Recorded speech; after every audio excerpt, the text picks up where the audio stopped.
আয় আয় আয় আয় আয় আয়। আমার কবুতরকে খাওয়ানোর ভিডিও অবশ্যই যারা আমার কবুতরের খাওয়ার ভিডিওগুলো আপনারা দেখে থাকেন তাদেরকে সুন্দর একটি ভিডিও দেখাই আপনাদের। তো প্রিয় বন্ধুরা, আমার অনেকগুলো কবুতর কিন্তু আসলে কমে গেছে, প্রায় 10টার উপরে কবুতর আমি যারা ভালোবাসার মানুষ তাদেরকে আমি দিয়েছি। তো এই জন্য আমার অনেকগুলো কবুতর নাই, যার কারণে কবুতর কিন্তু আসলে অল্প লাগে। 10-12টা কবুতর এই অল্প কবুতরের মাঝখান থেকে যদি না থাকে তাহলে কিন্তু এমনিতেই বোঝা যায়।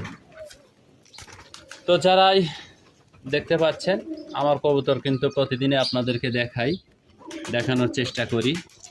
অবশ্যই সবাই ভালোবাসা দেওয়ার জন্য অসংখ্য ধন্যবাদ ও অভিনন্দন। যে যেখান থেকে ভিডিও দেখেন তাদেরকে অসংখ্য ধন্যবাদ।